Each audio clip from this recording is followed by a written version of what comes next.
Hello fantasy managers, welcome to FPL Team Talk. In this video we're going to go through all about team selection. So let's get into it. Okay, I'm going to go through some of the players that I've chosen so far.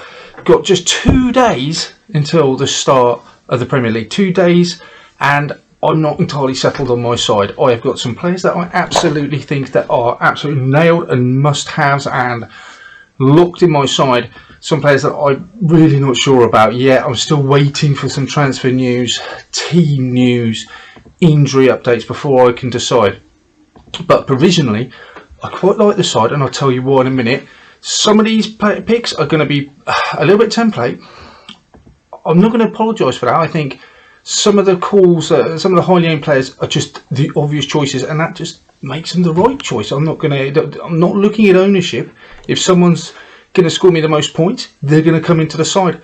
Okay, let's check the first player then. Firstly, he came into my side very early on. Robert Sanchez, not changed at all. 4.5. His fixtures look really good on screen. He's going to be pretty much a set and forget for the first 7-8 weeks. Hopefully, I'm hoping longer he'll just stay there. I don't want to use a transfer on a keeper.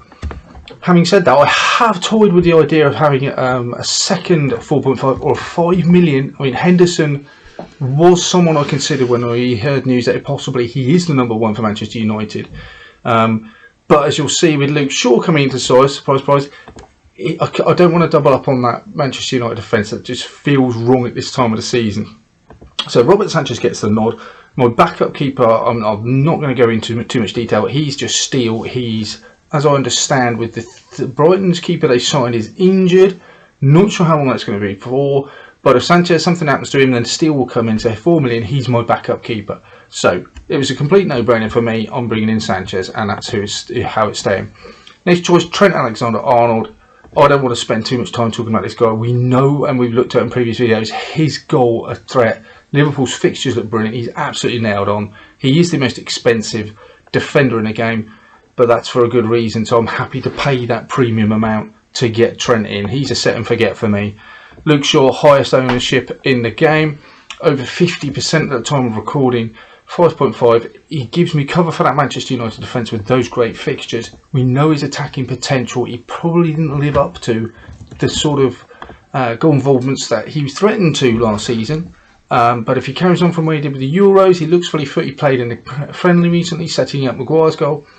He looks like just an obvious choice. 5.5, happy to pay that for Luke Shaw as well. Third one, it's a risk. Tsimikas, hope I'm saying it right. So with Robertson not in, we'll wait for the bit of team news. Maybe Klopp might drop us a hint. There's Liverpool fans saying that he will get the nod. He's had a good pre-season. Klopp seems impressed with him. So for 4 million, it just seems too good a thing to turn down away into that Liverpool defence. Even if I get 2 or 3 games out of him before the international break, I'm happy with that.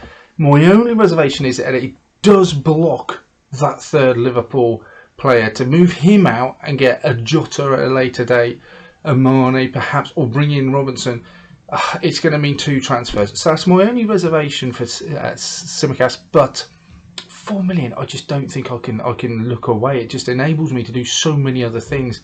Initially it was Robertson. Tsimikas just saves me a fortune. Okay, into midfield, so 3 at the back we're playing with. Salah, obvious reasons. He's got captaincy potential. He is just a good pre-season behind him. He's nailed on. I'm not going to say any more. We know all about Salah. I cannot go into game week 1 without him. The other choice, again, straight on the team sheet, is a setting of good forget for me. He's got some difficult game fixtures coming up in the first 4 there. 3 red fixtures. But 6.5 million, just too good to turn down. In an attacking lead side, he is another one who's nailed on. He sometimes gets brought off a little bit earlier. Only 80, still good for 80 minutes though. The amount of creativity he has, probably let down by his teammates last year. But he still picks up those bonus points for the creativity he offers and set pieces.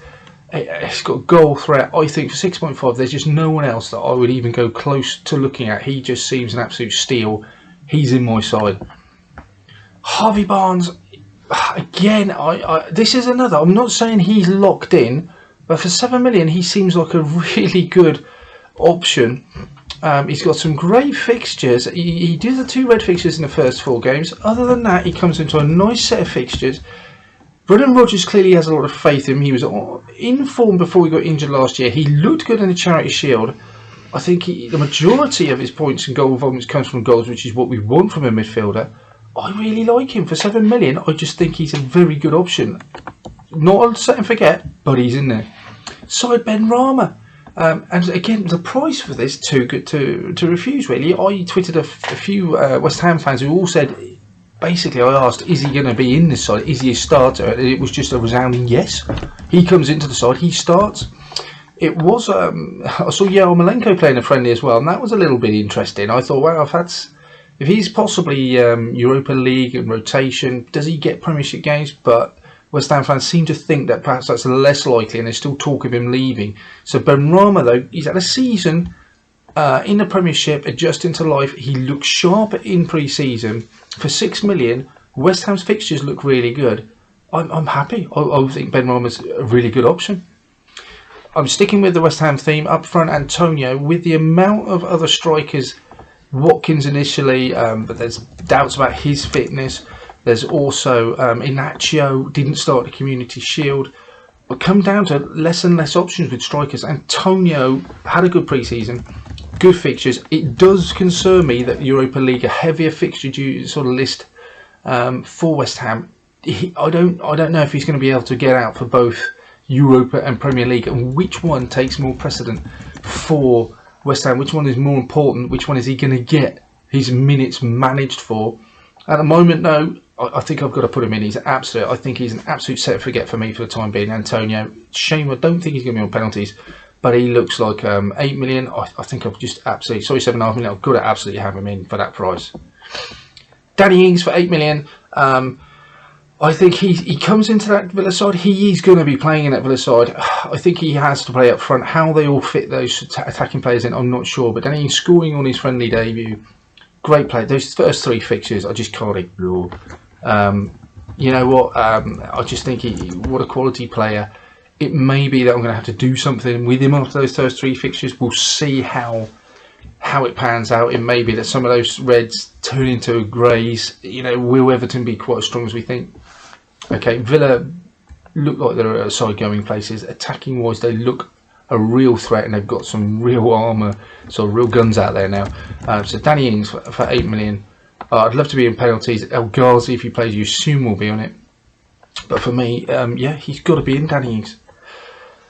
The next one I put in here, controversial, I think, and I'll go through more detail in a minute when we look at my side, is Harry Kane. Obviously, the most expensive asset in the game. I've created, by sort of bringing in cheaper options elsewhere, the money for Harry Kane. Now, I don't know whether he's going to be in my starting 11 come Friday evening, but by affording him in this side now, it leaves me all options open, quite frankly.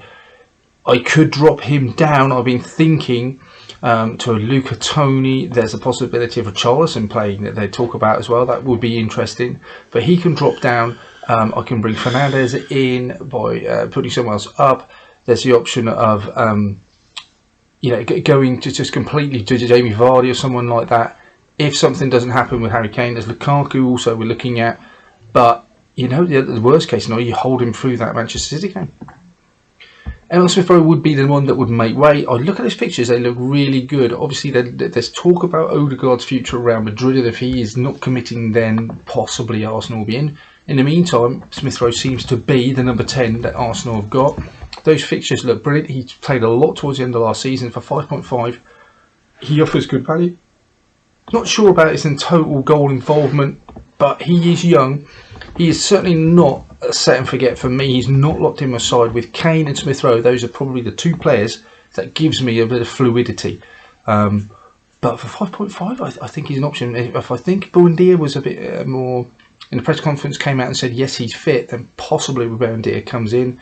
Otherwise, Emil Smith-Rowe is a really good option. Willock's another one as well I'm looking at. £4 million defender Amati away into that Leicester defence.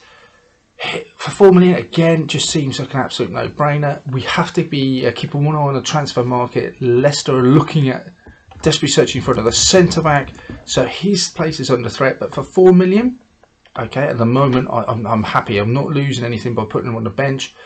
So 4 million, those fixtures, a good way into that Leicester defence. He got praised to the hilt by Brendan Rodgers after the Community Shield. So again, I'm happy to have him in. Another one that's a little bit controversial. Whoever, he's played pre-season friendlies. They've got a good streak of fixtures. He wouldn't come into my side immediately. And I would need to hear from some more Wolves fans to get clarification on whether or not he would be in that starting 11.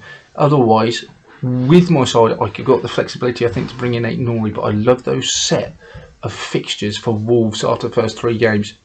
There's lots of clean sheet potential in there. He's been getting forward, I've been hearing, the ex-Liverpool player. So I need again to find out if he is a possible starter for that Wolves team. But what I'm hearing is that he could well be in line for it. If not, I could possibly upgrade to a 0.5 and go Aït-Nouri. Okay, so having a look at all these players, I think let's just put my team up on the screen at the moment. We've gone through them all. Defensively, I'm really happy. Tsimikas, Shaw, Alexander-Arnold play. I've got Rafinha, Barnes, Salah, Benrahma and Smith Rowe midfield. Ings up front with Antonio. It's Kane and Kane rather than Smith Rowe that I've got a bit of flexibility with. I will say that this side has still got $1 million in the bank. I'm absolutely 90% sure this side is not going to stay as it is.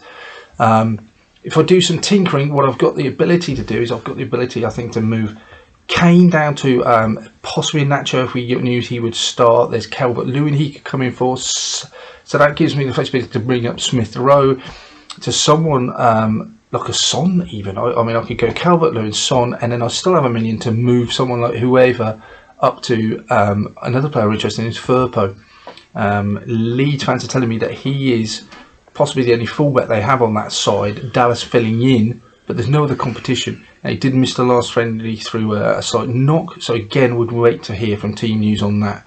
So this side locked in, I'd say Sanchez, Alexander-Arnold, Tsimikas, Shaw, Salah, Rafinha definitely, Antonio and Ings. The rest are really up for grabs. I mean, I'll be really interested in Lukaku and what his price would be, and even Fernandes. I could bring in Fernandes. So if nothing else happens, I could, I think, bring Kane down to someone like a Richarlison, Calvert-Lewin if I get news they're going to play, and move Smith Rowe up to something like a Fernandes. Remembering I've still got $1 million in the bank. Okay, I hope you enjoyed the video. Let me know your thoughts. I will release another video near the time, I think, to tell you what my final team will look like. Anything I missed, please let me, please drop me a line and tell me. If you like this channel and the video, please click that button. Subscribe for more content. In the meantime, good luck.